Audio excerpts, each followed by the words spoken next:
Sensitivity is intelligence. With grace and skill, you have abundance. Welcome to the Psychic Hour. Host Kelly Brickle is a psychic medium healer, numerologist, and teacher. Her passions are learning about the soul and energy. Whether it's through spirit, emotion, or vibrational numbers, there's always a pathway of information waiting to help.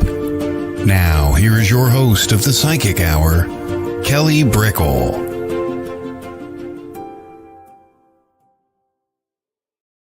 Hello, everybody. Welcome to the Psychic Hour on WLTK-DB. Let's Talk Radio. This is a show where we talk about all things psychic, mediumship, intuition, spirituality, and every topic has a little bit of a different insight. Every guest has a bit of a different journey. So we have an interview show today, and we have medium attuned Bernstein on with us that will be on in just a moment. And so I'm excited to talk to him about his latest discoveries and development with his own mediumship, psychic, and coaching that he does. He does a lot of different things. And I think, hey, Kevin, hey, Courtney, hey, everyone coming in. I think it's so awesome to talk to people because every year, yes, people within their work know their mission, and they have these main things that they share and they gift to people that they help, right? Whether it's clients or people that they help around them as they go. But there's these other talents that shape within a person year to year. And also there's focuses a little bit different every year. And sometimes you'd be surprised that your favorite psychic medium or healer, they also might have other offerings. I talk to people frequently and I go, wow, okay, you do that too. Or sometimes people, are surprised. There's people that I've been working with for over 5 years, and sometimes they're like, wait, you do this type of reading too? Or I'm just like, yeah, it's on the information's up there, but we just have information overload, and we just really are attracted to naturally what we're attracted to, whether people are in our tribe or whether we need something specifically, and we're just grateful for that. So a lot is what makes up us, our experiences, our talents, our passions, so many different things. And so one of the topics of the day that I kind of wanted to get into was highlighting a little bit of that, the amalgamation of our experiences, and talking about intention and the aura and kind of how it works, with a different facet about not only what we say or have like mantras or intentions like verbally or internally for ourselves, but also what we admit. What we admit with our consciousness and awareness of what we are putting out. And so I think it's really important because with our intention, that's only sometimes as good as our awareness. Like, what are we looking to heal? What are we looking to shape? What are we looking to amplify? And we are the collection of so much energy with all of our totality of experiences, this life and previous lives. And really, when we go out into the world, we're just sharing energy constantly. Even when we aren't going out into the world, we're sharing energy constantly. But just imagine when you're walking out of your front door, you're just like this, essentially the sun emitting all this energy. And you can think about it like the aura, right? Everyone has auras, and they have all this changing energy within the aura.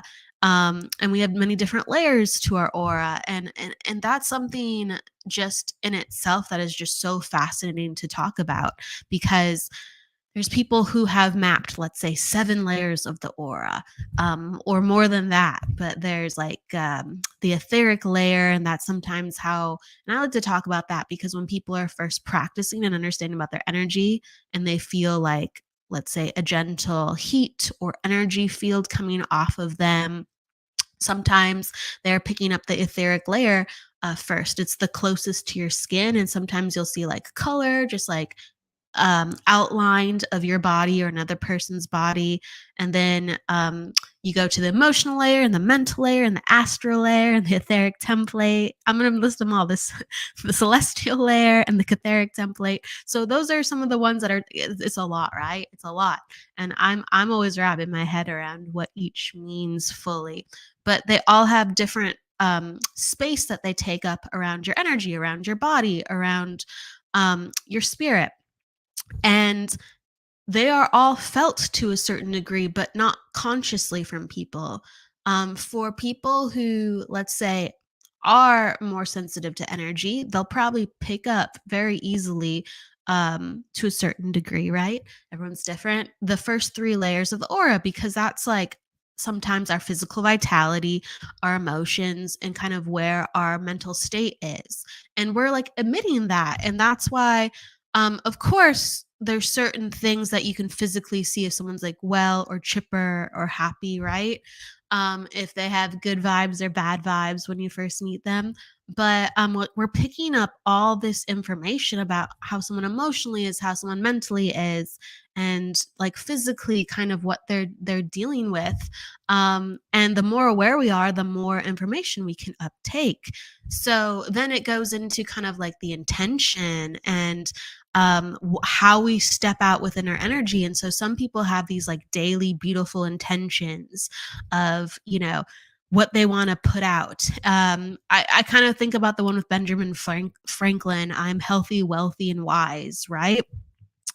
And they emit that energy. And the more they believe it, so the more you believe it, the more that you amplify like health, wealth, and wisdom, right? And you will be attracted, and the universe will show you things that help you understand about wealth, health, and wisdom. So it's not just the words for saying the words and feeling the vibration of the words, but also like what the words like help you find, experience, and become.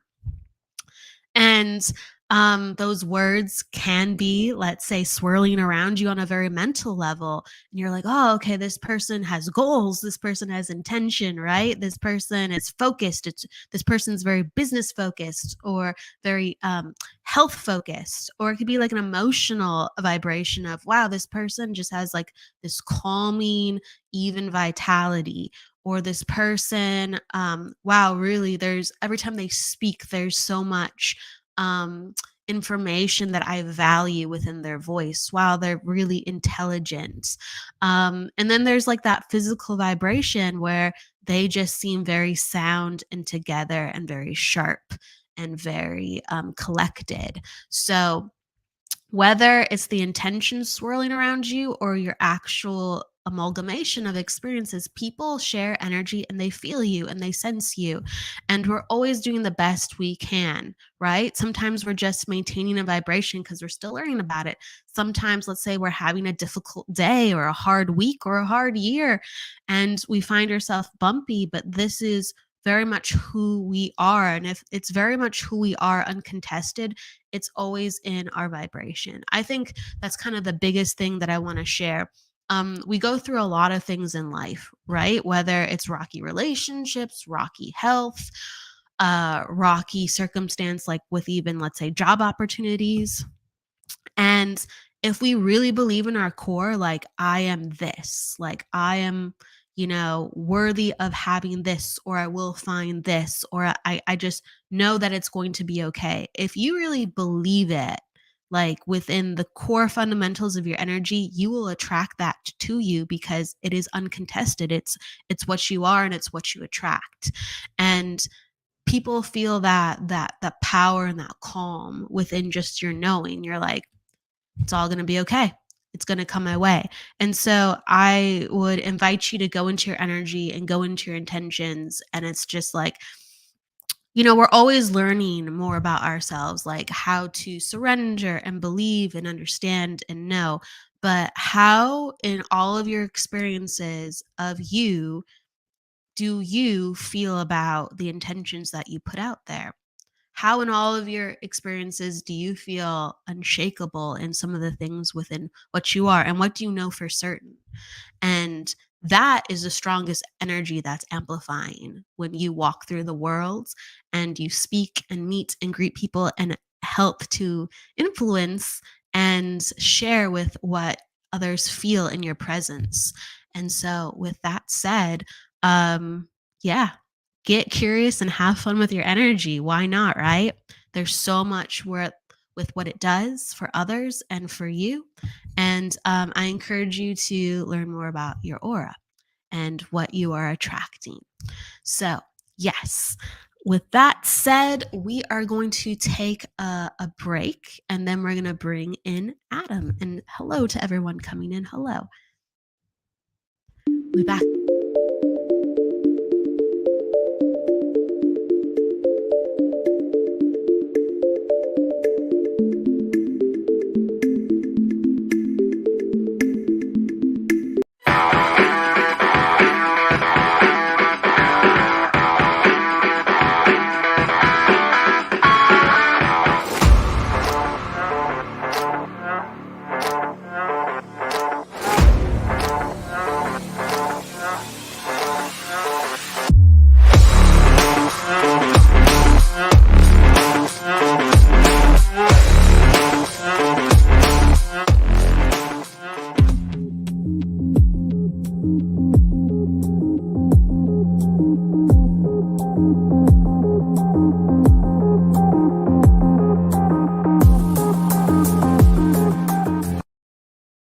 And welcome back. Just like that, let's bring in Adam.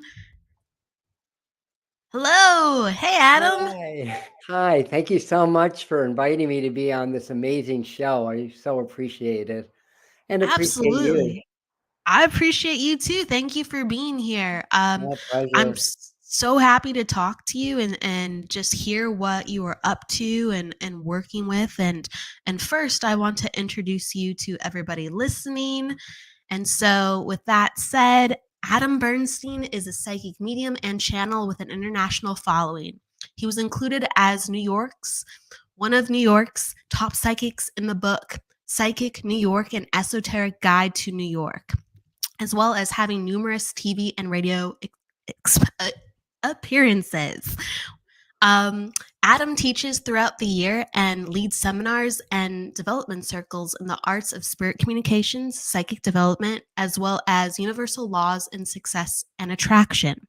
He does individual readings as well as gallery sessions, and he reaches a wide variety of topics with his teachings, as well with the topics of power attunement, energy healing, and teaching about energy as well through his Reiki master teachings.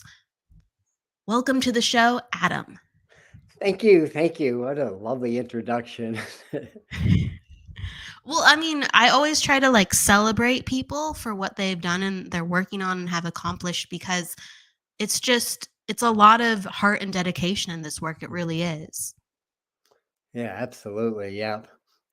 And, yeah, and I probably don't have to tell you because you do similar work, but we may be like mediums or psychics. That's kind of our job. It's really a 24/7 full-on spiritual practice that we're engaged in here. So yes, part of my work to be a medium and to be able to work with the public, I have I get up, I do my morning breathing, my meditation. I'm big into like cold plunges, like cold therapy, so I do that in the morning, do my work, do my yoga, then I have my evening routine, and work when I'm sleeping also. And it's really, in my way of thinking, being a medium, I mean, talking to the dead is really the tip of the iceberg. It's really a spiritual path unto itself. And, a lot of the yoga and all the other training that I do really supports that work. So nice to be appreciated for that. Absolutely. How do you find that your morning routine and routine throughout the day has changed since, let's say, even last year to help you That's be a the best version of you? really good question. And, one of the things, the ads that I did is really doing like some manifestation work as part of my morning routine. So it's always been, for the last, couple of years, I get up, I do a breathing technique. It's sort of a modified version of Joe Dispenza's supernatural breathing, where you kind of squeeze the energy from the lower chakras into the crown chakra, and then I incorporate some of my yoga breaths, like Kundalini yoga breathing into that. So I kind of follow different teachers, but spirit and my guides are my ultimate teachers. So I do that. I do my meditation, but then I really lock into just really being what I desire in my life. It's not like I want this to happen or I need this to happen. It's already happening in my mind.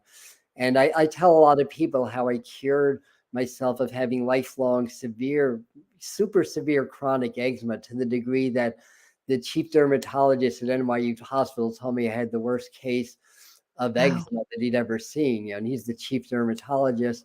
So it was bad. Suffice to say, it was bad. And I just got, well, I had to stop being angry about the condition first. That's victim mentality. So instead of, thinking about, God sucks and all the other crazy things that were going through my mind, one morning I just say, this isn't working. I've got to change the whole paradigm. And basically what I started to do is every day, beside the affirmations, and I was always experimenting with diet. That wasn't even really the problem. But every day for a while, I'd make the reality in my mind that my skin is perfect, that I have no autoimmunity, that I'm not smearing topical steroids, taking prednisone every day of my life. My skin was getting paper thin too. Wow. Made that my reality every day. And it took 3 years. And I often tell people on my own live streams and interviews that probably one of my best qualities is that I'll never give up. Like 3 years is a lot of time, but 5 years, no steroids, no itching. And a lot of this I also owe to a practice called heart brain coherence that I know a lot of you have heard of. And when I started to do this, I didn't know who Joe Dispenza was, other than a voice in The Secret. That's all I knew about Joe Dispenza. So I didn't know any of this stuff. It's just like spirit told me, this is what you got to do. You got to create your reality, because you have diseases of the mind, and there's pathogens, there's genetics, obviously that plays a role, but diseases primarily of the mind, and it's the programming, it's the sensitivity, it's a lot of child abuse, all this stuff went into it. Although I got eczema starting at 4 months of age, I think after Wow. my first round of vaccines, but we don't have to go there today. But and of course, I don't know if one led to the other, but that said, I mean, I had it my whole life. But so anyhow, I don't know if I answered the question or if I went off on my own tangent, but So I was kind of curious about how your energy regimen has right, supported right. you this year versus last year. Um, and it kind of brings me to a question too as you were talking. So you get to pick the ones you want to choose. But it led me to thinking like, wow, okay, you're right. We're such emotional mental beings, and it does wreak havoc on our health sometimes if Mm. it's things that we cannot process or get out of our system. So do you think that energy sensitive people are more prone to dealing with health issues? Maybe as a generalization, yes, but I feel like we're all individuals with our own Right. stories and our own set of parameters. Certainly, being energy sensitive, being empathic, and all that stuff, you can make us more vulnerable to illness and things of that nature. Being very empathic and having skin issues. A lot of people that are very empathic develop weight problems also. Now, genetically, I'm not going to gain weight. It's just not going to happen. Like in college, drinking beer and eating donuts every day.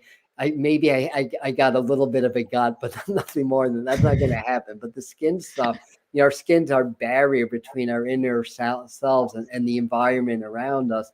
And if we're super sensitive, that layer can get affected also. So I think a lot of things kind of went into that, and it went into this particular, process of disease that I had to go through. But also in my more enlightened state, I take disease as a teacher, not a negative thing, but something to teach me about myself, about my own programming, my own conditioning, maybe into past lives, because there's that component also. So I think it's all relative in terms of our overall health. But I always think of Joe Dispenza's book, You Are the Placebo, and the example of the woman with breast cancer. And I've heard this in other places also. I mean, not I'm sorry, the woman with multiple personality disorders, that one of her personalities developed breast cancer. He outlines this, I Wow. think it's You Are the Placebo, one of his books he does. And when she was in that personality, there was a physical tumor. When she was not in that personality, no tumor. How does that happen? And how can I do like a distance healing to somebody I don't even know in France and have their tumor like shrink like to half the size in 48 hours? It's all Wow. energy and frequency. I'm not like the Grand Wazoo or anything. I'm just another energy healer, somebody that's tuned into great spirit and divine energy, and I can tune into people's frequencies. I know you can do the same thing, so I know you understand what I'm saying.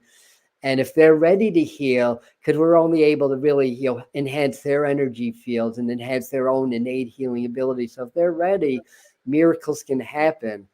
And what's the old expression? When two or more are gathered in my name, I'll be there with them also, basically. So the power of prayer, the power of intention, it's all energy, it's all frequency. We can modify the weather with our mind. We can move things with our mind. And we can heal cancer. We can heal MS. This is like sort of the new paradigm of medicine. And, again, a lot of it starts with cultivating the frequencies of the heart and understanding that our hearts are intelligent also. Our hearts are able to think, but our hearts are stronger than the brain. And our hearts think more on an intuitive and a spiritual level. But there are brain cells in our heart, nowhere else in the body. And this is all validated by science. So the practice of heart-brain coherence is either scientifically proven or validated through science, and maybe not yet proven yet by the rigors of science. So It's really fascinating. Yeah. I haven't heard of the tumor study, but I've heard of a study with I forget if it was a male or female, but it was an individual with multiple personalities, and they had a severe peanut allergy with one of their personalities, and it was all tested and validated by science. And when you're getting into talking about the power of the mind and the heart, so there's a lot of research with like heart math, I'm a little familiar with for sure, and the electromagnetic field of the heart.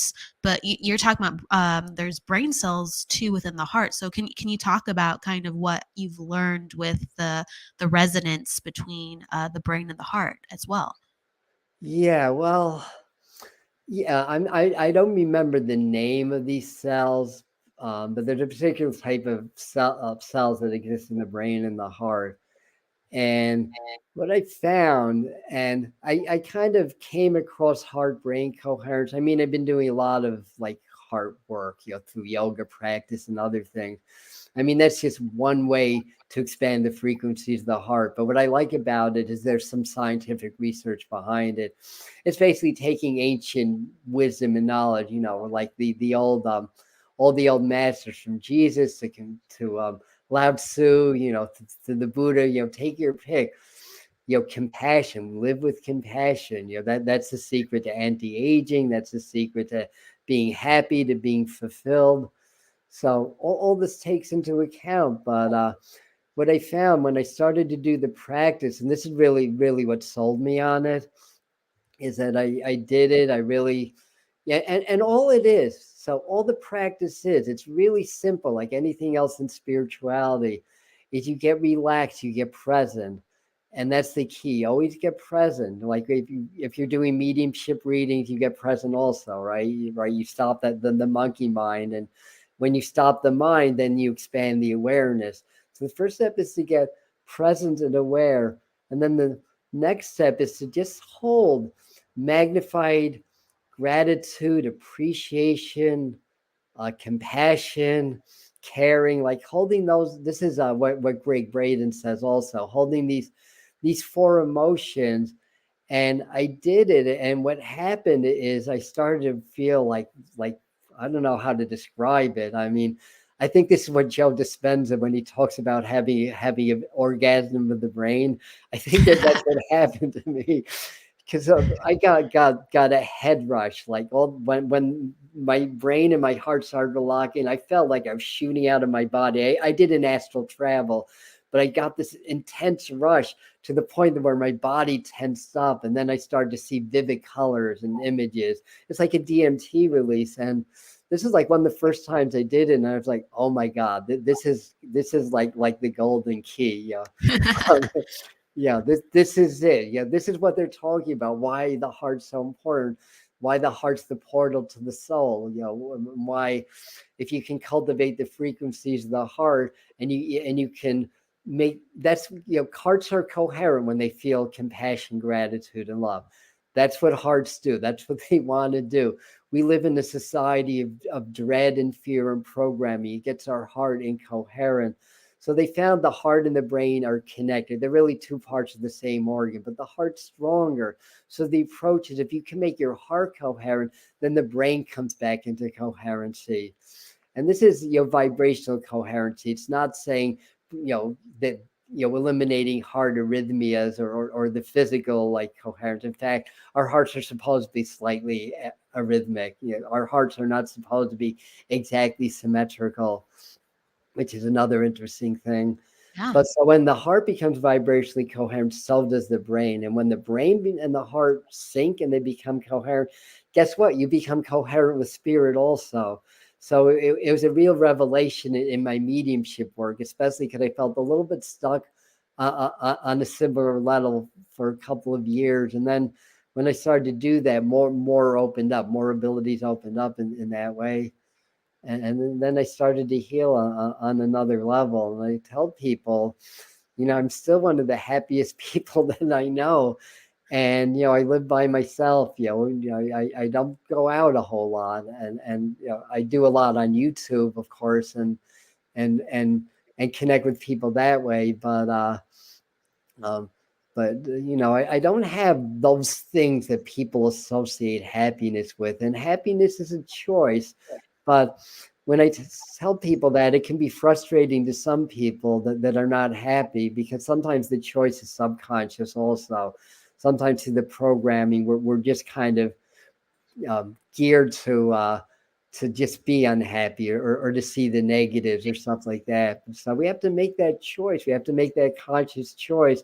And then we have to work through a lot of those shadow aspects and to integrate those shadows in order to be whole and complete again, and really to find that happiness is basically our natural state. The more happy, the more enjoy, the more we feel love, the closer we are to spirit or God. There's a reason that children that haven't been programmed want to run, laugh, play, and sing rather than Yeah.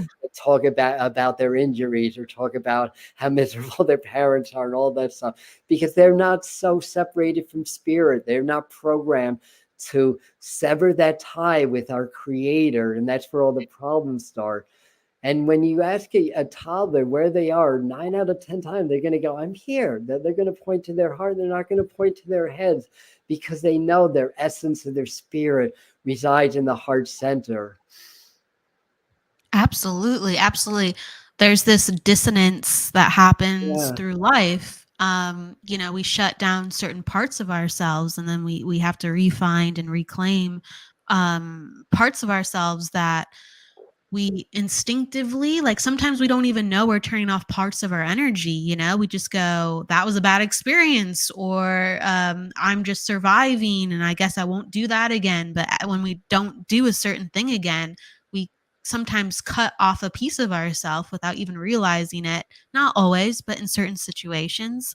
And so I think it's very powerful that you talk about that. We're meant to be joyful. We're very emotional beings. Like, we're in very emotionally receptive bodies. Like, the technology of the human body is to be highly emotional. So when you ignite the heart, like, what you're able to do and experience is amazing. Mm-hmm. Absolutely. Yeah. And we are very emotional beings. Emotion, that's the letter E in the word motion. So that's energy and motion. So, our emotions is a great gauge of energy, but we have to be present and clear. Otherwise, the emotions more come from the programming and conditioning. So a lot of us are programmed to be in negative emotions. Well, when I say negative, I'll reframe that and say survival-based emotions. Because anger, fear, if you're being chased by a tiger, these are really good things. So it's energy and motion, but it triggers hormones in the body. And people get addicted to those hormones the same way they get addicted to heroin and drugs. And, for people that can't understand why this person's such a drama queen, why this person just recycles the same things over and over again, they don't realize they're addicted to those chemicals in the body, but the source of emotions is energetic. It's not physical, but that's how, as physical beings, we experience the energies through the hormones in the body, basically. Important in our health, important in our outlook, important in everything. Because like you said, we're emotionally based beings. And it's through these feelings that we grow, that we experience the world around us. Because, we're not physical beings. We're 99.999% empty space according to atomic structure. So there's nothing solid about us. Everything that we see is not real. Everything's energy, and it's through our human operating systems that it appears to have form, it appears to have color, and so forth and so on. But it's all different bandwidths of energy, and most of it is imperceivable to the human systems also, until we start to expand beyond and start to see through the portal of the heart, which connects to the brain, which connects to the crown chakra, which connects to the upper transpersonal chakras as well, where we connect with divine source. So all good stuff. Yeah.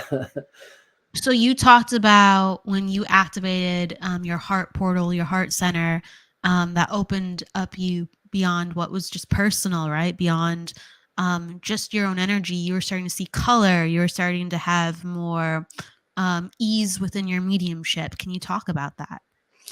Yeah, well, it's a combination of being more present, but mediumship is a compassion-based practice, as we know. So mediumship is of the heart, in my estimation. Uh, yeah, because we're healers. We're here to basically validate the continuity of life, to be able to prove that there is no death. There's just different levels of life and different levels of existence.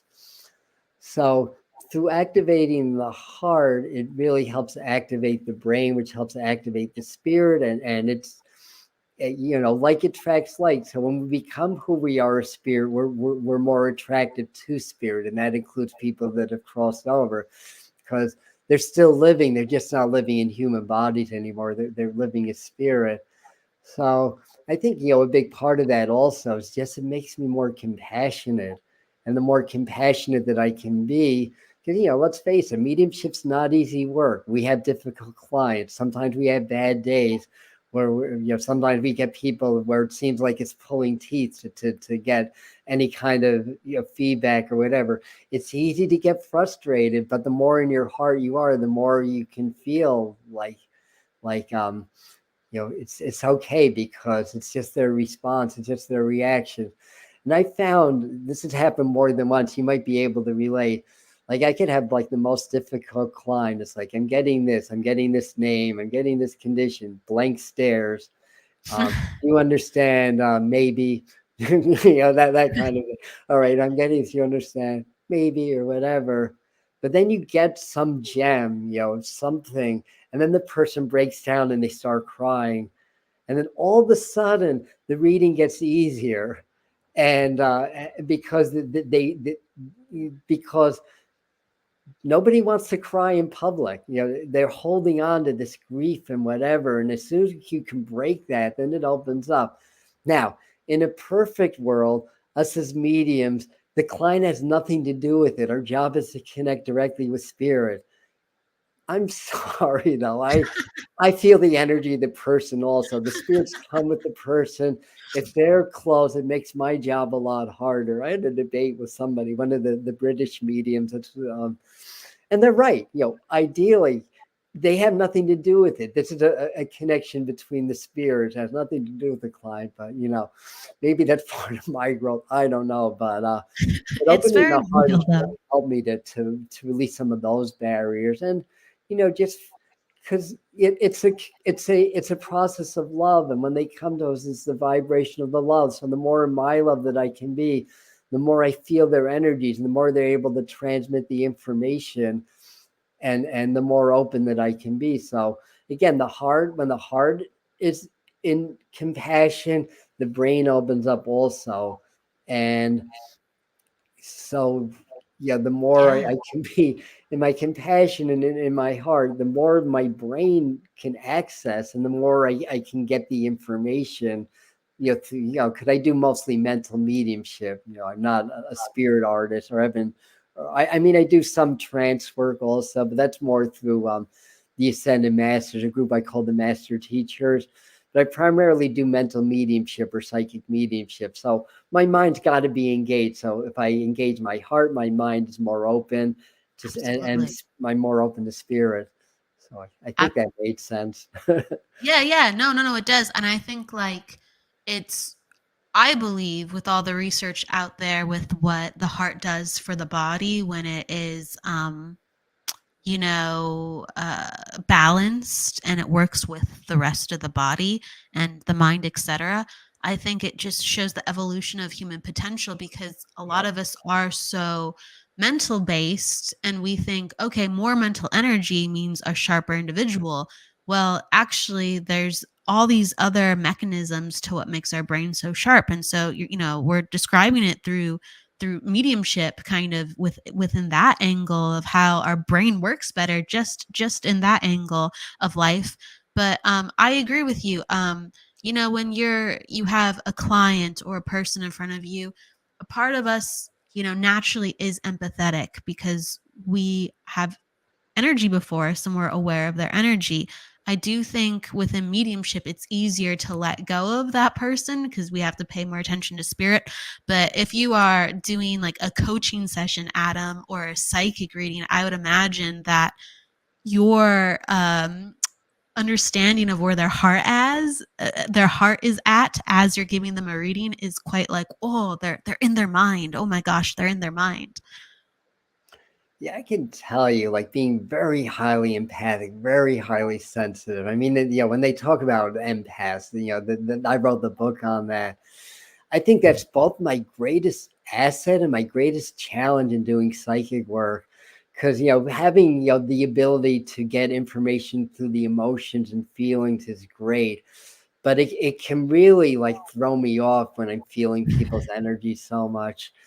And yeah, that happens in mediumship too, but not to such a degree. So in a way, it's almost like I've got to get into a mindset and almost pretend I don't care about this person, which I do, but it's almost like I No, have to me get too. into that mindset to really be able to access the information. And it's like it becomes a great challenge for me because I feel their energy so much. And if I have to say something that they're not going to like or approve of, I feel that. And it's taken me a Right. good number of years to really get into the habit of just not letting that stop me. And Yeah, sometimes I have to remember, the worst that's going to happen is they won't like the reading. I'll refund their money. It's not that big of a deal.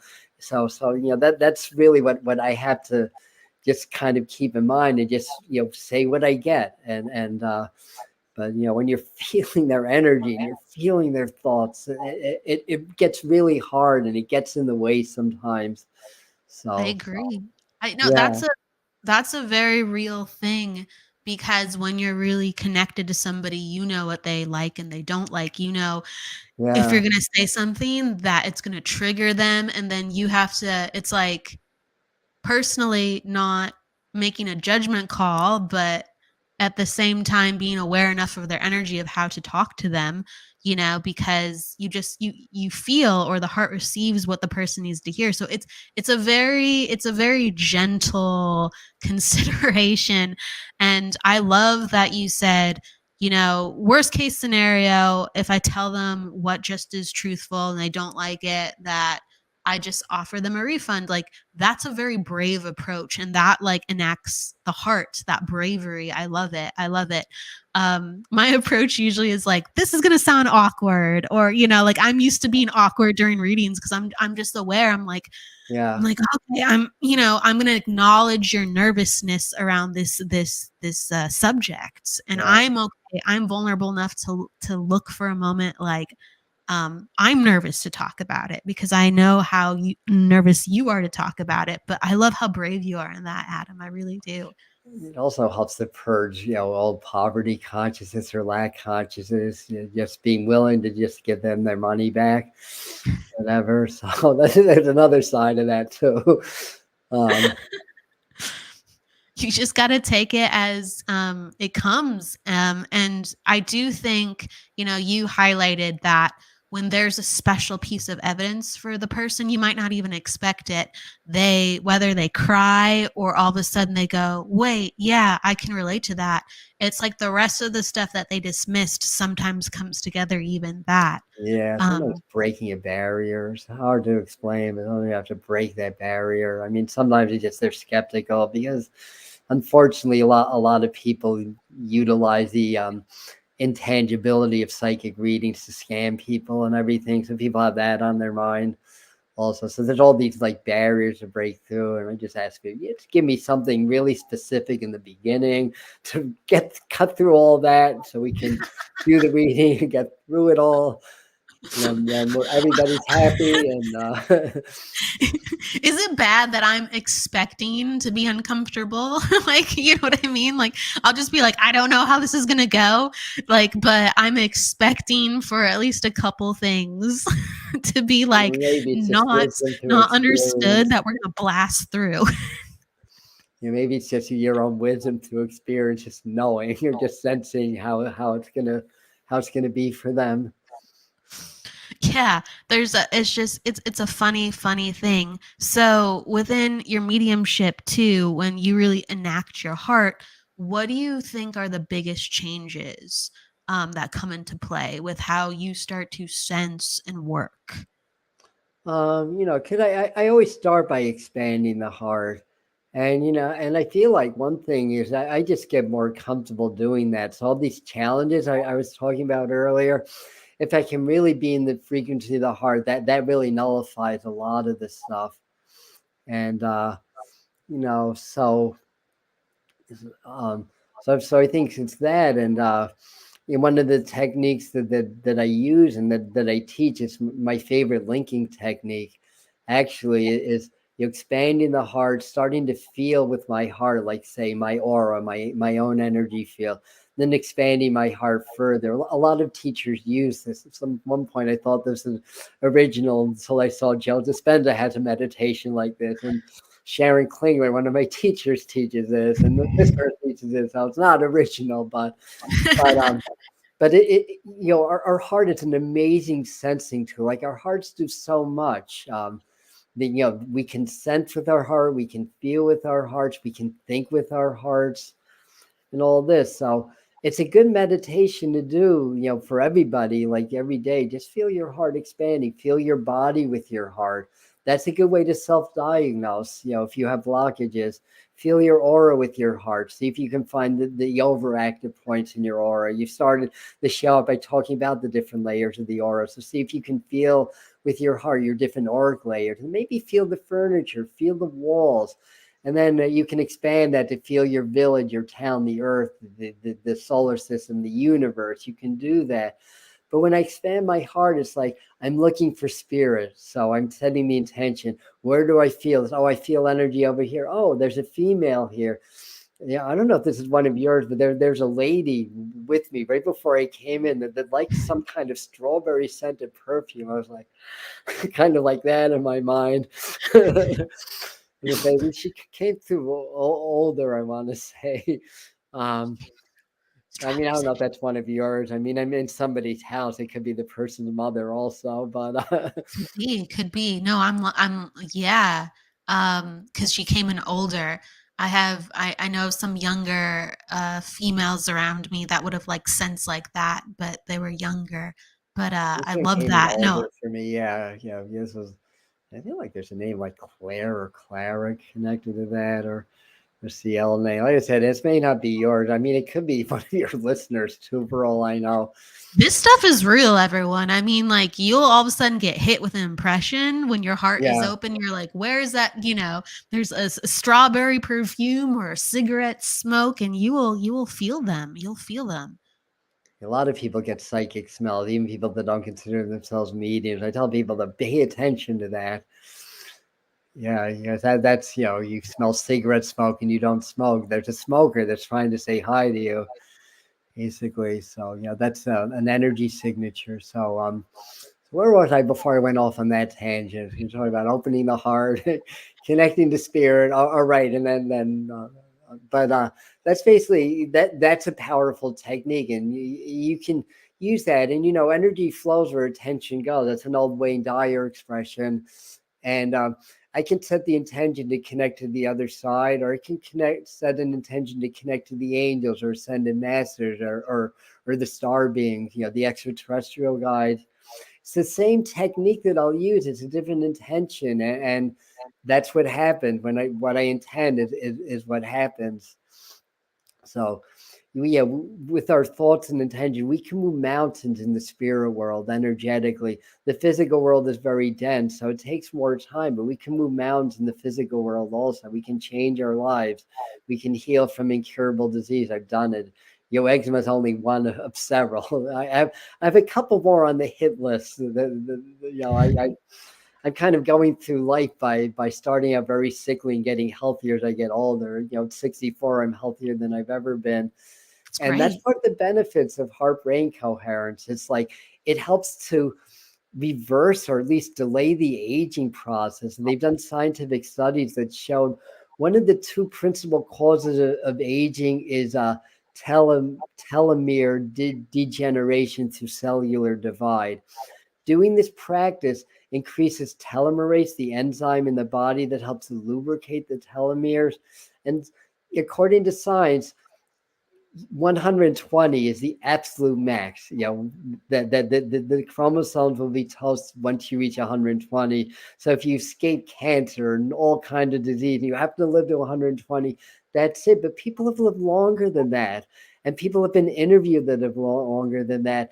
And invariably, they'll say things like, "I live my life simply. I live with compassion. I live from the heart." And I've had so many people, and whether they're just trying to make me feel good about getting older or what, I don't know. But I've had so many people say, each day, each month you look younger, Adam. It's like each day, each year you look younger. And I think there's some truth to that. I mean, if I scrutinize, I can see more sagging skin. I can see the visible sign of aging. I can absolutely see that. But recently I watched a video I did a year ago, and I'm like, I looked older then than I do now. So that's one of the benefits, not getting sick, healing from disease. A lot of this has been proven by science, being more intuitive. All the stuff has been proven, and there's other things. There's other facets to it. I mean, I have a mental checklist of things that I go over when I'm teaching heart-brain coherence. And I'm actually creating an online course that I'm calling the Heart Magnification System, and using heart-brain coherence and combining that with some of my breathing and yoga techniques.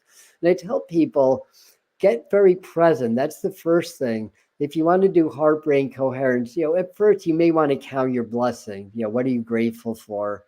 Something like that. But what I want people to do is learn how to get so present in the moment that they start to lose their sense of self, and then of course they gain their sense of who their true self is. Right. And then just cultivate being present just for the present moment. And if you can do that, that's when the magic happens. Like everything's perfect now. And really feel that with your heart, and really feel gratitude overlays with compassion. That's when it happens. It's not subtle. Like in my case, it's a huge head rush. I used to smoke a lot of weed when I was younger, and and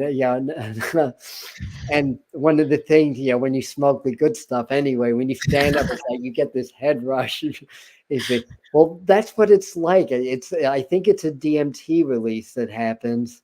And right Oh now, yeah. my biggest challenge is keeping my body relaxed when that's happening, because the body wants to tense up, because the human survival instinct doesn't like this. It's like, this is a change. You're killing us. We're going to stop you, basically. It's kind of what happens. So my body tenses. I'm really, and doing cold therapy really helps for that. Like right now, if I get out in the morning, my creek is about 45 degrees. So if I can get up in the morning and go in the creek and stay there at least 30 seconds, I try to stay in a minute and a half. And instead of my body tensing, Wim Hof teaches this, instead of my body tensing, you just relax, feel the cold invading my body, relax with it. So I'm really trying to train my body to relax. And I think once I master that, my whole practice is going to just go into a whole nother level, basically. Yeah, absolutely. Learning about what we can do with our bodies and brain and our heart. And Yeah. because we do have a lot of resistance, understandable, like we've put up boundaries Mhm. instinctually, we've put up barriers, we've said no, that's not good within our consciousness and our energy. And I do think like there's a terrific amount of vulnerability within mediumship. And so how we learn to work with energy with our own understanding greatly amplifies then how we're able to be receptive to the spirit world, because there's so much that they're giving us. I really believe I truly believe they're giving us like 500 or 1,000 pieces of information a second, and we're able to pick up like three if we're lucky. Exactly. I'm not telling you, too freaking fast for us. Yeah. It feels like when you're really connected, it feels like your brain's just boop, boop, boop, boop, boop, boop, boop, boop. But it feels so slow when you're actually, when you have the resonance, when you have the coherence, when you have the blending. Feels Yeah, not, maybe that's not like the slow, but blending of heart and brain. Yeah, that's really the goal. And then they become like a super organ. And then it's scientifically proven to enhance your intuition. That's one of the benefits that they've discovered. Help to retard and even reverse the aging process to some degree, to heal from things. You have supernatural healing. People have done this practice. They've healed things like MS, and Joe Dispenza talks about this all the time. And it enhances the immune system. One of the things they found, if you do this it's practice, and of course, there's many ways of working and cultivating the frequency of the heart. Heart-brain coherence is one of many ways that you can do this. I think to me, it's really the most powerful and succinct that I know about. But then I use some yoga breathing also. But it's been scientifically shown that doing this practice 10 minutes a day, 10 minutes at a time, 3 times a day, that's what heart math recommends, that it's shown to increase the immunoglobulin A. That's basically, I think, where the T cells are. It's the gamma globulin A, the immunoglobulins, to a factor of 50%. wow. I remember catching an interview that Joe did before COVID. I don't know what his take was on the COVID vaccine. My guess it's probably the same as it was on the other vaccine. Somebody asked, so Joe, do you do the flu shot? He's like, flu shot, flu shot. What do I need a flu shot for? I do heart-brain coherence. I don't need a flu shot. He's very emphatic about that and very animated about it also. Yeah, if your immune system is activated with strengthening itself, it's just a completely game changer for how you feel in the world around you. I just, how can I put it? I know when I'm more heart centered, I feel a rush of energy. I feel Yes, it's so a much rush of more energy. vital. Yeah. I feel when I, do healings or readings, like I'll just look and I'm like, oh, I'm like, my skin is glowing, like I feel more calm, I feel more centered, like, and I even just heal from things faster, you Yeah, yeah. know? The healer gets the healing too. Absolutely. And that has to be activated with what you're talking about. Yeah. So, working the heart enhances all of that. Absolutely. Yeah. So, great practice. And trying to think of any more examples that come to mind, or, I mean, but that's certainly a huge benefit. A good example is when I got COVID, and I knew that I had COVID. There's no doubt. I mean, I got the test to double check. So I got COVID, and the fever was so bad I couldn't get warm. I even took a hot bath, which is such a no-no when you have a high fever.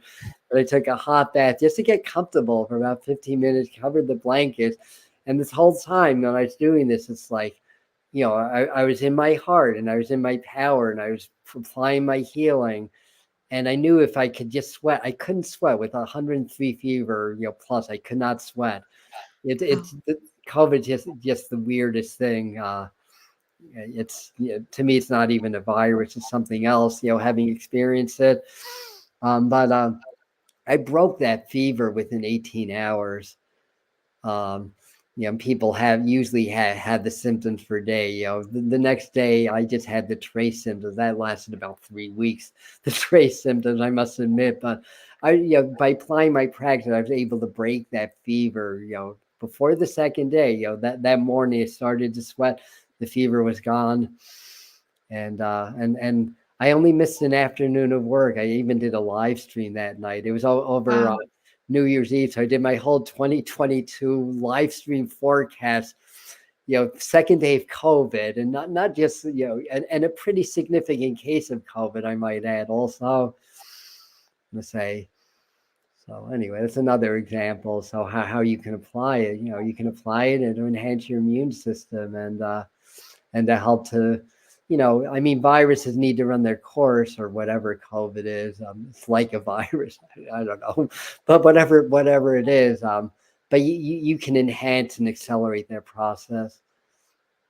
Absolutely, absolutely. I mean, when you know your body that well and you understand um how to open up energy and clear energy, I can only imagine, right, what you're able to accelerate with the timeline of how things entered and stayed within your body and left your body.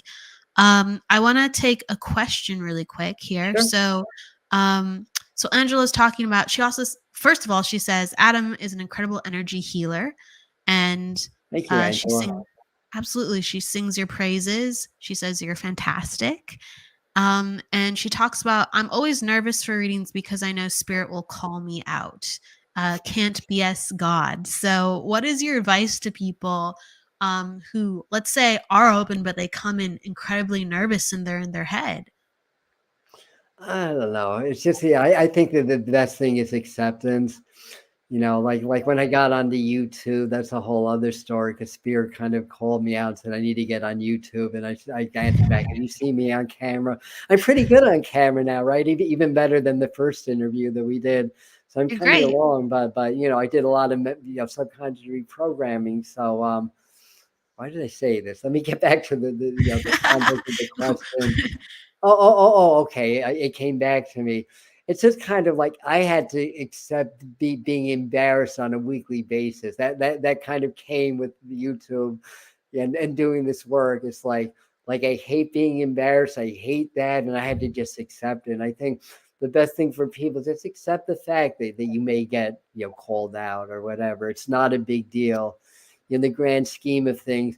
They come to you with compassion. They're not trying to hurt you, and they're not trying to embarrass you. They're trying to help you. So maybe just keep that in mind.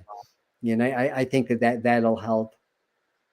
I think, yeah, because it is kind of like that. I feel when someone comes in for a reading, it's like all eyes are on them. Just like if you're Yeah, on like YouTube or a show, all eyes are on you, and you have to have a certain amount of acceptance when you're walking in. yeah. It feels a lot sometimes, for sure. I wanted to ask you too about, so because we're really focusing on the power of the heart in this episode, and with the power of your heart when you enacted it, and how you're, balancing and finding such harmony. What were one of the like behaviors or thoughts that you learned you had to let go of to reach even further harmony? Yeah. That's not a hard one to answer. Yeah, that's just basically like it's. I probably got this from my dad, although probably from before. But it's just like frustration. Like I tend to be a very easily frustrated person. I want to say, something goes wrong. It's like, ah, damn it. It's like the steam rises from my head. I don't want to say it's not so much anger management, just like frustration with myself, with people, and working with the heart makes us much more compassionate, much more forgiving. Sometimes you talk about we have to forgive others. I mean, yeah, but we have to forgive ourselves first and foremost. And that's what people have a hard time. We're indoctrinated in this guilt shame mentality. Look what goes on out there. It's like, we're shamed into behavior modification, and people do that to us all the time. Now, according to Dr. David Hawkins and many others, guilt and shame is even lower on the emotional frequency scale than anger is, than fear is, Yeah. and all those Yeah. emotions. So, I think the main thing is, self-acceptance. It's like, all right, I'm not perfect. I'm human. I have issues. I don't have to be perfect. And I think one of the things is, as I was getting more into public work, I had this illusion. It's just my ego. It's not in reality that I had to be perfect. I had to impress people. And people, I think at Lilydale, especially in the early days, would talk about me and say, "Oh yeah, that guy, he's looking for attention," blah blah blah, this that, and the other thing.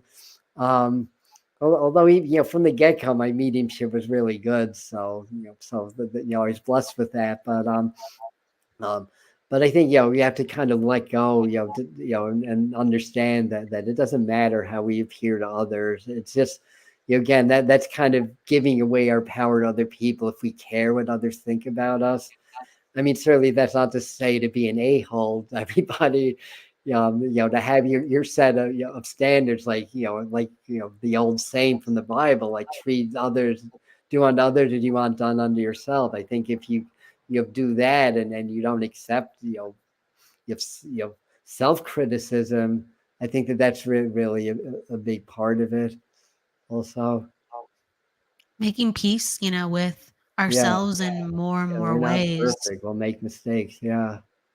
No, we certainly aren't. And I think like when we can just breathe and go, oh, I can let that thought or that behavior go because I don't feel like that's like the new me. Excuse me. I don't feel like that's the new me, or I don't feel like I need that part of me anymore. Yeah, exactly. So, like any other like shadow integration, where we can release what we don't embrace first. And I think that's where a lot of people kind of get a little bit confused, because they're trying to, this is not bad, this behavior is not bad. I'm going to stop it and get rid of it. I think you have to embrace it first, and just understand we're all programmed. As soon as we pop out of the womb, the programming begins. It severs our tie with spirit, which is our wellspring of energy and joy and being. So we get cut off from that from the beginning, and then we were kind of like in the space that we lose connection with who we truly are, and then we get programmed or whatever. So I In think brief, it's I all. wanted to say, oh, go ahead, go ahead, go ahead. Oh, I was going to say, so not to be guilty or shameful about that, if we have issues or we have tendencies. But so shadow work is an integration. We want to integrate those shadows because they're part of who we are.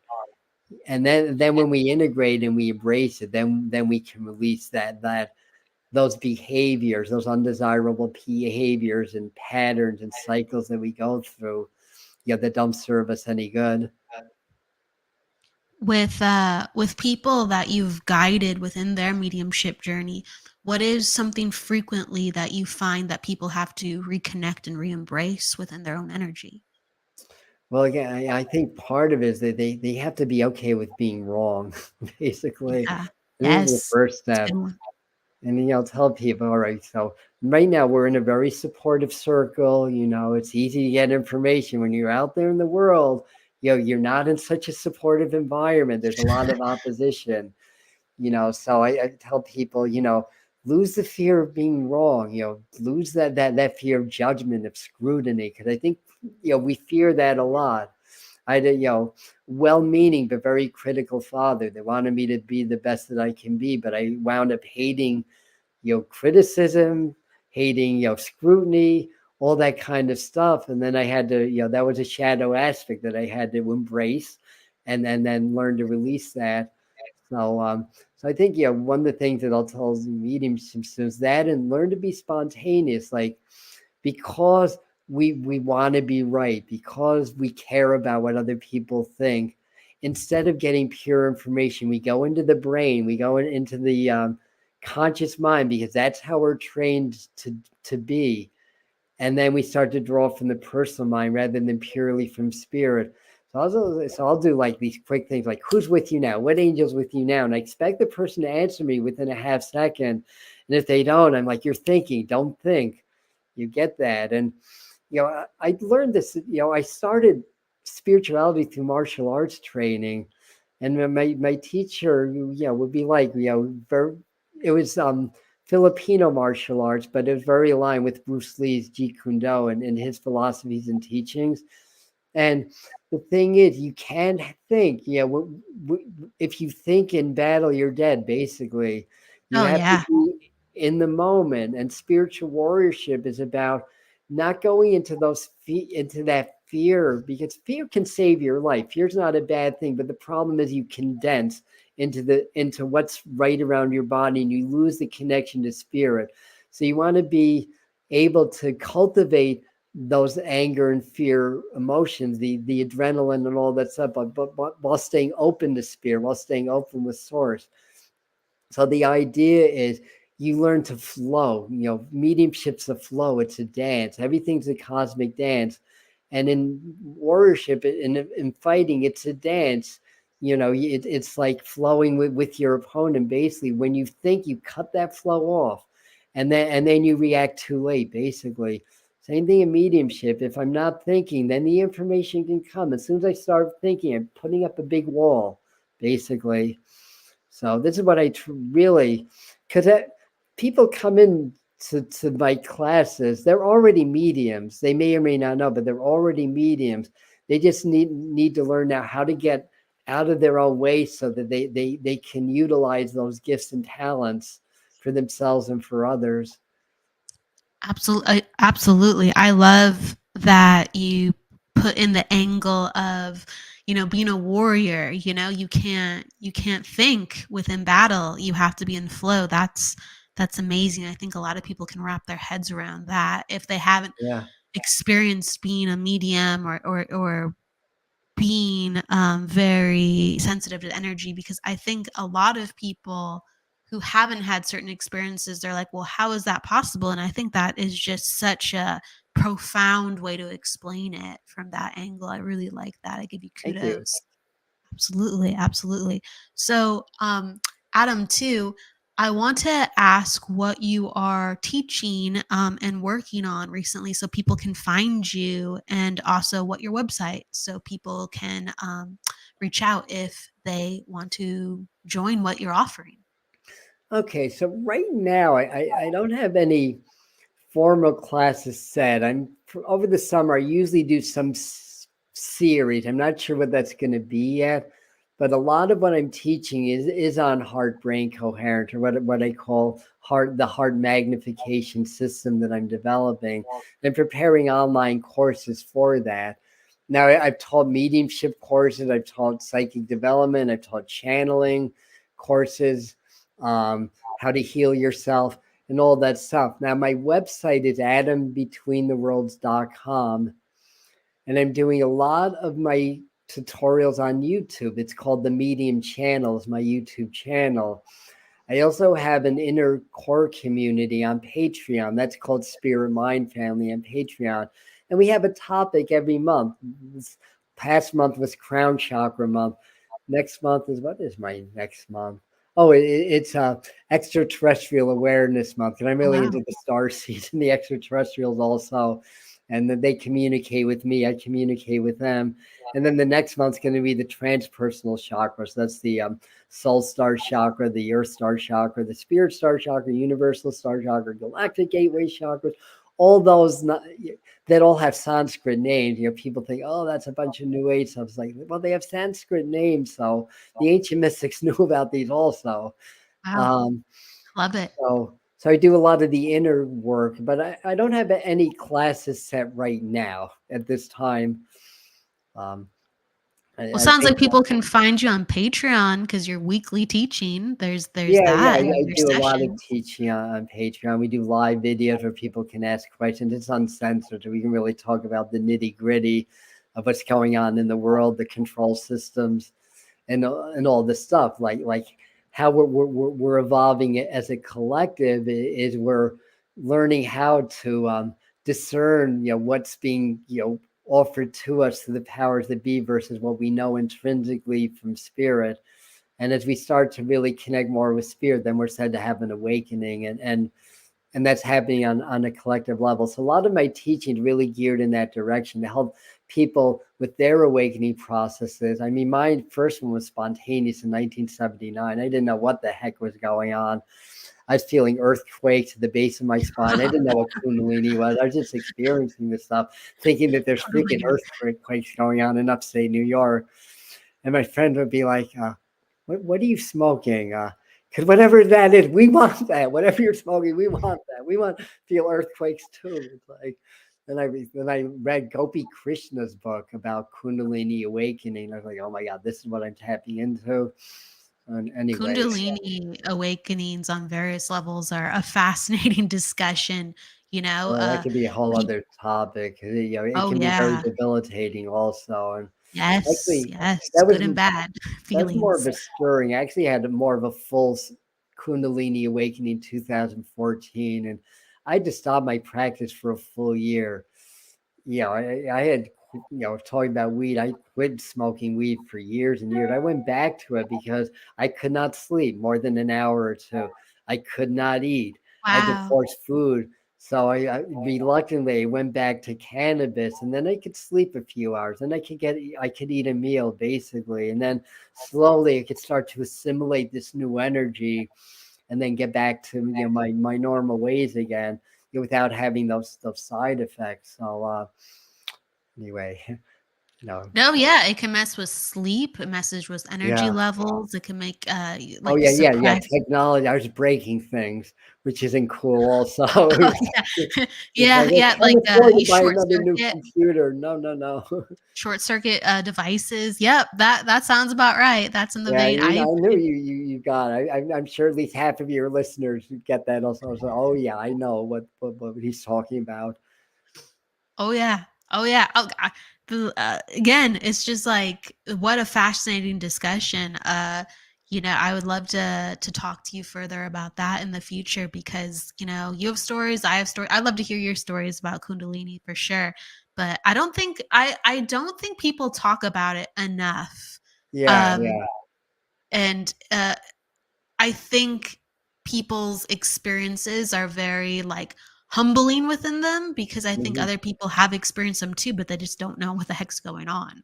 Yeah, I mean, it's an aspect of our chi or prana, basically, that gets activated in a certain frequency. Um, but yeah, and certainly, again, doing heart brain coherence can really help that. And it's like the root center, because Kundalini, and Kundalini yoga practice, hey, it's really in the sacral, and it kind of comes down to the root and up the spine. But different teachers have different takes, but it's basically that energy that resides in those lower chakras. Basically, I'm saying I'm going to lose power shortly. Well, if Oh we no. continue, no, that's okay. Well, If we can continue, I'll just I'll go on to the device audio and plug in. That's not a problem. It that's starts to hilarious. warm me 20%, so we're still good for a while. But Well, we're hey, it's on time. We're coming towards actually the end right about now. People are saying hello, so I hello from Michelle. Someone's asking if either one of us is a Leo. That's nice. Yes, Leo you're sun the and Leo. moon. I'm not a Leo. You have a Leo somewhere. You have to. I If have I would imagine I have Sag rising, so it's not Leo, but I'm Libra with Sag and Aquarius, and I'm in my that's what it fifth is. house. I'm trying to think. Do I have fifth house stuff? Not really. People who feel called to like present, right? Yeah, Whether it's often in have a group. strong Leo. Yeah, Well, they also often have a strong Sagittarius too. There's a lot of actors that have a lot yeah, of this is true. Sagittarius. I mean, So Bruce Lee that's was a what. triple Sag. Yes, Oh, yes. you said what? I missed that for Bruce Lee whatever was a reason. triple Sagittarius.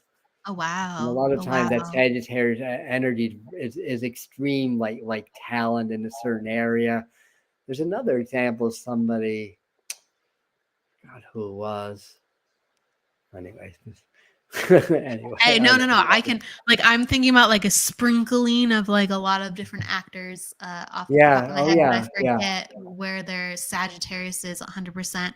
But there's yeah, it's a big thing. The Sagittarius really helps them because they just act, like on their whim. They're like, I have to do this, right? Like I'm pulled to this. So that I think is the energy. So oh my everyone's coming and asking questions. I love it. But we are at the end, which is crazy. It goes by so fast. So Oh, it's already quarter after. Wow. I know. So people can find you on your websites and also on your YouTube channel. Before we leave, I always share to put it back into the guests' wisdom of what would you like to just leave the audience with, whether it is like a poem, a card pull, an inspirational thought that you have, whatever comes to mind. Yeah, well, firstly, everybody know you're going to be okay. The world's changing. There's a lot of challenges. There's a lot of strife. Again, the more in your heart that you can be, the more in the eye of the storm you're going to be, the more in your power you're going to be. So the more you can be in your heart and stay in your heart, then you're naturally protected from what's going on around you and out there. To understand that there's certain forces that want to control us, that want to centralize everything in the world. Most of us are aware of that, and if we're not, people are becoming aware of that. But the heart cannot be programmed. The subconscious mind can get programmed, but our hearts are immune to programming. So that means the more in your heart you are, the more resistant you are to the programming that happens on many, many subtle levels. They want us to think, act, and behave in a certain way that's diminishing to our power, diminishing to our spirit, and diminishing to our growth. Because the less aware we are and the less in our power we are, the more that we can be controlled. And whether you believe in, like, say, extraterrestrials, like bad ETs or whatever, you can chalk it up to human nature. It doesn't have to be anything out there. That look at human history in the last 3,000-4,000 years. Somebody's always wanted to conquer somebody else and control them. So that's what's going on a much grander scale now. So my best inspiration is be in your heart. Practice being in your heart every day. Be in your compassion, be in your love. And that's not to say you won't react or you won't have moments where you're pulled into the negativity. I am. I don't expect you guys to be any different. But the more you can be in your heart, the more resistant you are to the programming, and the more you're going to gracefully awaken to higher levels of consciousness and being, and to find your gifts in this new earth, in this changing, evolving earth, and into this ascended earth vibration that we're coming into now. Absolutely. Just the way that you talk about it, be in your heart, be in your power. That said, Adam, thank you so much for being with us today. My pleasure. Absolutely. With that said, everybody, please go with love, luck, light, laughter, and don't forget to live. We will see you on Friday for the reading show. Take care. And again, thanks, Awesome. Adam. Thank you so much. Thanks for having me. Thank you, everybody, for watching and listening to us. The truth is here and now on WLTK-DB Talk Radio at WLTK-DB.com.